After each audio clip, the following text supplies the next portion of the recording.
Hello friends, welcome to my YouTube channel. आज मैं आप लोग को बताऊंगा कि यदि आपके खतियान में 4-5 रैयत है और वो बहुत पुराने रैयत हैं, तो क्या आपको सबका वंशावली प्रपत्र 2 के साथ और प्रपत्र 3 के साथ लगाना पड़ेगा। बहुत सारे लोगों का यह डाउट है, तो मैं आप लोग को बताता हूँ। देखिए, यदि खतियान में 3-4 रैयत है, ठीक है, मैं एक वंशावली बना लेता हूँ पहले, उसके आधार पर मैं आप लोगों को समझा देता हूँ। देखिए, ठीक है, स्वर्गीय सोनू यादव मान लेते हैं। इनके जो है वो जो पुत्र है वो है स्वर्गीय राजू यादव, स्वर्गीय रोहन यादव,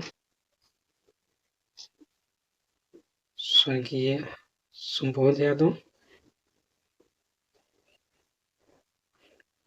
अब क्या है कि खतियान में इन तीनों व्यक्ति का नाम है, ठीक है। तो इनके नाम से तो सर्वे होगा नहीं, क्योंकि अब नहीं है। तो इनके जो भी वंशज है उनके नाम से सर्वे होगा। तो क्या होता है कि यदि आप अकेले फॉर्म को भर रहे हैं, ठीक है, जैसे मान लेते हैं कि स्वर्गीय राजू यादव के पुत्र है प्रकाश यादव, ये फॉर्म भर रहे हैं और इनके वंशज के पास जो है साइन कराने के लिए जब जा रहे हैं तो लोग साइन नहीं कर रहे हैं ना। लोग गांव देहात में जानते हैं, अनपढ़ टाइप का बहुत सारा आदमी होता है, और जब आप साइन कराने जाएंगे तो बहुत डरता है कहीं अभी सर्वे हो रहा है, कुछ पे साइन ना करा ले, कहीं जमीन मेरा वाला अपने नाम ना करा ले, तो बहुत सारा डाउट होता है। तो ये लोग साइन नहीं कर रहे हैं, कुछ लोग कर भी दे रहे हैं। तो देखिए, यदि ये लोग साइन नहीं कर रहे हैं तो आपको क्या है, अपना हिस्से का जो प्रपत्र 2 है, प्रपत्र 3 है, उसको भर के आपको शिविर में जमा करना है, अपने हिस्से का। यदि ये लोग साइन नहीं कर रहे हैं तो, यदि साइन कर दे रहे हैं एक साथ हो जा रहा है तो ठीक है। यदि साइन नहीं कर रहे हैं तो आपको अपने हिस्से का जो प्रपत्र 2 और 3 का फॉर्म है वो आपको भर के जमा करना है।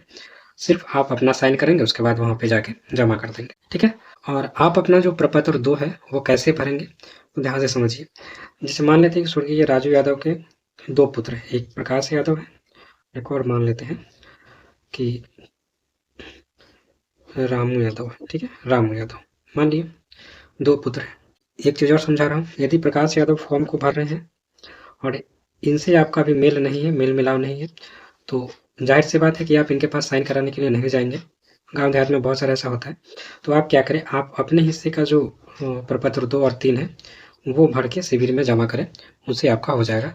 और ये भी अपने हिस्से का जो प्रपत्र 2 और 3 है, अपना हिस्सा उसमें दर्शा के शिविर में जमा करेंगे फॉर्म भर के। तो मैं आप लोग को बता दे रहा हूँ कि आप लोग यदि कुलजम में ज़मीन है अभी और आप लोग का मेल मिलावा भी नहीं है, तो आप लोग प्रपत्र 2 को कैसे भरेंगे, कैसे हिस्सा आपको बांटना है, ठीक है। मैं यहाँ पे फॉर एग्जांपल आपको समझाता हूँ कि खतियान में जो है, ध्यान से समझिएगा आप। खतियान में जो नाम है, गुलजम्मे ज़मीन है, मान लेते हैं कि गुलजम्मे ज़मीन है 60 डिसमिल, ठीक है, 60 डिसमिल गुलजम्मे ज़मीन है और ये पुराना ज़मीन है। और पुराने खतियान में नाम है इन तीनों व्यक्ति का, स्वर्गीय राजू यादव। बहुत गहरी बात बता रहा हूँ, बहुत सारे लोगों के साथ दिक्कत है, ध्यान से देखना। स्वर्गीय रोहन यादव और स्वर्गीय सुबोध यादव, ठीक है, सुबोध यादव। 60 डिसमिल का ये प्लॉट है और खतियान में इन तीनों व्यक्ति के नाम है। तो देखिए, एक व्यक्ति का कितना पड़ा, 20 डिसमिल पड़ा, 20 डिसमिल पड़ा, 20 डिसमिल पड़ा, ठीक है, ध्यान से समझिएगा। इनको भी 20, इनको भी 20, इनको भी 20 पड़ा। अब देखिए, इस 20 डिसमिल में 2 भाई है, तो इनको 10 डिसमिल मिलेगा, इनको 10 डिसमिल मिलेगा, ठीक है। और एक बात और, कि यदि प्लॉट जो है आप लोग मौखिक बंटवारा किए हुए हैं, जैसे मान लेते हैं कि प्रकाश यादव का प्लॉट जो है वो यहाँ है और रामू यादव का प्लॉट जो है वो यहाँ है। तो मान लेते हैं कि प्रकाश यादव का है और यह है रामू यादव का। आप लोग मौखिक बंटवारा करके इसको जोत रहे हैं। तो देखिए, आप लोग का जो मौखिक बंटवारा के अनुसार जो आपका प्लॉट मिला है, जैसे प्रकाश यादव फॉर्म भरेंगे तो इसी प्लॉट का वो चौहद्दी देंगे, ठीक है, इसी प्लॉट का वो चौहद्दी देंगे, ठीक है। ये 10 डिसमिल और ये 10 डिसमिल अलग अलग मैं प्लॉट मान लिया हूँ। एक प्लॉट में भी हो सकता है ना, अलग अलग भी हो सकता है, तो मैं अलग अलग मान के इसको भर रहा हूँ, ठीक है। और रामू यादव जो फॉर्म भरेंगे तो जो उनको मिला हुआ है मौखिक बंटवारा में, उसी का जो है वो यहाँ पे चौहद्दी प्रपत्र 2 में लिखेंगे, ठीक है। तो मैं एक फॉर्म के माध्यम से मैं आपको भर के पूरा क्लियर कर दे रहा हूँ। तो यदि आपके खतियान में 3 या 4 रैयत है या उससे भी ज़्यादा रैयत है, ठीक है? और वो लोग अभी जीवित नहीं है और उनके वंशज में जो है वो मेल मिलाप नहीं है। आप फॉर्म भर के दूसरे के यहाँ साइन कराने जा रहे हैं तो वो नहीं कर रहा है। तो आप लोग जो है अपना हिस्सा जो है खुद से बाँट करके, खुद से समझ करके प्रपत्र 2 और 3 का फॉर्म भरें अपना-अपना, ठीक है? एक साथ यदि मेल मिलाप नहीं है तो आप जो है अपना-अपना प्रपत्र 2 और 3 का जो फॉर्म है वो आप लोग भर के शिविर में जमा करें, उससे कोई दिक्कत नहीं होगा। जब वो नया खतियान बनाएंगे सर्वे कर्मी तो आपके फॉर्म में जितना हिस्सा होगा उसका वो एक बार मुआयना करेंगे, चेक करेंगे कि वाकई में इतना हिस्सा है और वो सब चेक करने के बाद जो है वो आपके नाम से खतियान बना देंगे, उससे कोई दिक्कत नहीं है। तो उससे कोई दिक्कत नहीं है, आप एक साथ भरें या ना भरें। अब जो है मैं इस पे प्रपत्र 2 का जो फॉर्म है मैं आपको भर के दिखा दे रहा हूँ, ठीक है? मैं प्रकाश यादव को ले रहा हूँ, मान ले रहा हूँ कि प्रकाश यादव इस फॉर्म को भर रहे हैं, ठीक है? देखिए मैं भर के दिखा दे रहा हूँ आप लोग को, ताकि आप लोग के मन में कोई डाउट ना रहे, ठीक है? मैं भर के दिखा दे रहा हूँ, ध्यान से देखिएगा आप लोग। ये प्रपत्र 2 का फॉर्म है, ठीक है? प्रपत्र 2 का ये फॉर्म है। अब जो है मैं इसमें आप लोग देख रहे हैं प्रकाश यादव का मैं यहाँ पे भर के दिखा रहा हूँ, ठीक है? ऐसे ही राम यादव भी बढ़ेंगे, ऐसे ही इनके भी वंशज बढ़ेंगे, ऐसे ही इनके भी वंशज बढ़ेंगे, ठीक है? तो आप लोग यदि मेल मिलाप है तो एक साथ भर ले, ठीक है? यदि मेल मिलाप नहीं है तो एक साथ नहीं भी भरेंगे तो कोई दिक्कत नहीं है। अपना-अपना फॉर्म जो है भर के वो शिविर में जमा करें। तो देखिए यहाँ पे मैं प्रकाश यादव का भर के दिखा रहा हूँ। यहाँ पे आप लोगों को राजस्व ग्राम लिखना है। राजस्व ग्राम कहने का मतलब है कि जिस गाँव में आपका ज़मीन है, ठीक है? हो सकता है कि वो ज़मीन आपके गाँव में हो, ठीक है? तो आप अपने गाँव का नाम लिखेंगे। हो सकता है कि वो ज़मीन दूसरे गाँव में है, तो जिस गाँव में है उस गाँव का नाम लिखेंगे। मौजा का नाम, मौजा मतलब गाँव। उसके बाद थाना नंबर, तो थाना नंबर आपको रसीद पे मिलेगा, खतियान पे मिलेगा, जमाबंदी वाला पेपर है पंजी 2 वाला तो उसमें मिलेगा। का हल्का नंबर व नाम, हल्का मतलब होता है पंचायत, पंचायत का नंबर आपको पता है तो लिखेंगे पंचायत का नंबर और नाम। यदि पंचायत का नंबर आपको नहीं पता है तो सिर्फ पंचायत का यहाँ पे अपना नाम लिखेंगे। उसके बाद पुलिस थाना, जो भी पुलिस थाना है वो आप लोग अपना लिखेंगे यहाँ पे। उसके बाद अंचल, जो भी अंचल होगा आप लोग का वो लिखेंगे और यहाँ पे जिला, जो भी जिला होगा आप लोग का वो लिखेंगे। अब यहाँ पे देखिए रैयत में मैं प्रकाश यादव का भर के दिखा रहा हूँ। प्रकाश यादव इनके पिता है। प्रपत्र 3 का जो फॉर्म है मैं इस चैनल पे भर के बताया हूँ तो आप लोग वहाँ से जाके देख सकते हैं, आप लोग को वैसे ही भरना है।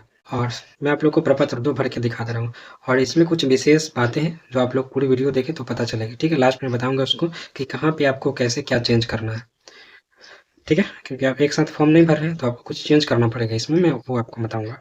अब यहाँ पे देखिए पिता के नाम, तो देखिए प्रकाश यादव के पिता का नाम क्या है? स्वर्गीय राजू यादव। तो लिख देंगे पिता में स्वर्गीय राजू यादव, स्वर्गीय राजू यादव। अस्थाई पता में ग्राम, पोस्ट लिखेंगे, थाना लिखेंगे, अंचल लिखेंगे और जिला लिखेंगे यहाँ पे, ठीक है?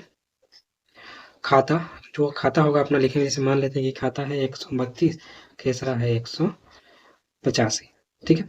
रकबा कितना है हम बता ही दिए कि रकबा जो है वो 10-10 डिसमिल का है, लिख देंगे यहाँ पे 10 डिसमिल। आपका जितना हिस्सा बन रहा है उतना लिखना है। एक चीज़ आपको यहीं पे ध्यान देना है कि 20 डिसमिल हिस्सा बन रहा है तो 20 डिसमिल में यदि आप 3 भाई है, 4 भाई है तो 20 डिसमिल में आप जितने भाई उतने भाई से आप भाग दे देंगे तो आपका हिस्सा निकल जाएगा। जैसे मान लीजिए कि 20 डिसमिल ज़मीन है और आप 4 भाई है तो 20 में 4 से भाग देंगे तो 5 आएगा भागफल, मतलब आपका जो है 5 डिसमिल हिस्सा पड़ेगा। तो आप लोग ऐसे चेक कर सकते हैं, आप अपने अनुसार उसको बाँटकर, हिस्सा को बाँटकर इसमें अपना हिस्सा लिखेंगे, ठीक है? क्योंकि आप एक साथ फॉर्म नहीं भर रहे हैं, ठीक? उसके बाद देखिए यहाँ पे चौहद्दी में मैं आपको बोला कि कुछ विशेष बात बताऊँगा, तो देखिए यहाँ पे आपको चौहद्दी में वर्तमान चौहद्दी लिखना है, ठीक है? यहाँ पे आपको चौहद्दी में वर्तमान चौहद्दी लिखना है। बहुत सारे लोग क्या कर रहे हैं कि जो खतियान वाला चौहद्दी है वो लोग उसी को यहाँ पे लिख रहे हैं, ठीक है? और जो पुराना जो खतियान है उसमें 2 ही चौहद्दी है, ठीक है? तो लोग 2 ही चौहद्दी लिख के दे आ रहे हैं।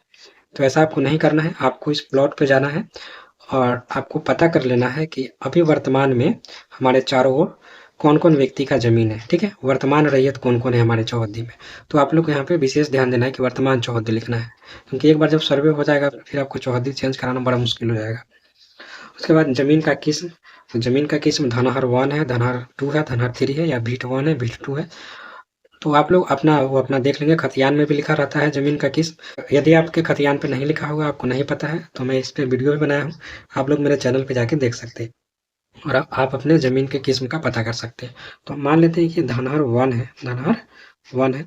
इसका लगान, तो लगान जो है मान लेते हैं कि 100 रुपया है, तो लिख दिए 100 रुपया। अब यहाँ पे जमाबंदी संख्या, तो देखिए जमाबंदी आपको कहाँ मिलेगा, तो जमाबंदी आपको मिल जाएगा पंजी 2 वाला पेपर होता है उस पे, खतियान में और रसीद में, ठीक है। तो आप लोग वहाँ से देख के लिखेंगे।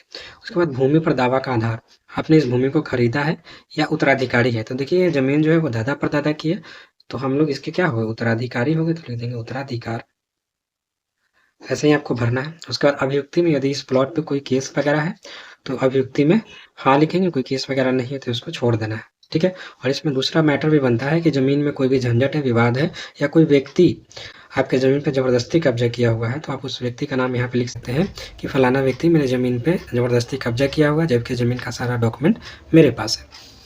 तो उसके बाद सर्वे कर्मी यहाँ आएंगे, उसके बाद इसकी जाँच पड़ताल करेंगे, उसके बाद इस ज़मीन का सर्वे होगा। उसके बाद देखिए नीचे यहाँ पे स्थान है, तो स्थान में आपको अपना वर्तमान स्थान लिखना है कि आप जिस स्थान से अभी फॉर्म को भर रहे हैं उस स्थान का नाम आपको यहाँ पे लिखना है। तिथि आप जिस दिन जमा करने जाए उस दिन का भी डाल सकते हैं, जिस दिन फॉर्म भर रहे हैं उस दिन का भी डाल सकते हैं। उसके बाद मोबाइल नंबर, यहाँ पे आधार नंबर रैयत का। उसके बाद यहाँ रैयत यदि हस्ताक्षर करते हैं तो हस्ताक्षर करेंगे, नहीं तो अंगूठा लगाते हैं तो अंगूठा लगाएंगे। तो आप अपना जो है फॉर्म अलग भर लिए और आपको इस फॉर्म को चुपचाप जाके शिविर में जमा करना है। उसके बाद सर्वे कर्मी आएंगे, आपके फॉर्म को लेकर आपके ज़मीन का सर्वे होगा, ठीक है। तो आपके जो खतियान में व्यक्ति है वो यदि साइन नहीं कर, देखिए गाँव में ऐसा बहुत सारा होता है, यदि आप जानकार है फॉर्म को सब लोग का फॉर्म भर के, खतियान में जितना व्यक्ति है उतना का फॉर्म भर के आप उनसे साइन करवाने जाएंगे तो वो साइन नहीं कर रहे हैं, है ना। गाँव में अनपढ़ टाइप के लोग बहुत होते हैं, ठीक है। वो लोग सोच रहे होंगे कि कहीं साइन करवा रहा है, अभी सर्वे का टाइम है, कहीं मेरा वाला हिस्सा अपने नाम न करा ले, है ना। इस डर से जो अनपढ़ लोग हैं इस तरीके का, वो जो है वो साइन नहीं कर रहे हैं। उस सबका टेंशन आपको छोड़ना है, आपका जितना हिस्सा बन रहा है उतना हिस्सा का फॉर्म भर के आपको शिविर में जाके जमा करना है, ठीक है। जो लोग साइन नहीं कर रहे हैं वो लोग बाद में अपना जैसे कराएंगे वैसे अपना कराएंगे, आपको अपना हिस्से का फॉर्म जो है वो भर के जमा करना है, ठीक है। हम लोग के यहाँ सर्वे भी हो रहा है और बहुत सारे लोग ऐसे ही फॉर्म भर के जमा करें उनका सर्वे हो रहा है, ठीक है। तो इसमें कोई दिक्कत की बात नहीं है, आप लोग अपने हिस्से का फॉर्म जो है वो भर के शिविर में जमा करें। तो मैं उम्मीद करता हूँ कि आप लोग को वीडियो अच्छा लगा होगा। यदि वीडियो अच्छा लगा हो तो मेरे चैनल को सब्सक्राइब जरूर करें। तो मिलते हैं हम लोग नेक्स्ट वीडियो में, तब तक के लिए थैंक यू। आपका दिन शुभ हो।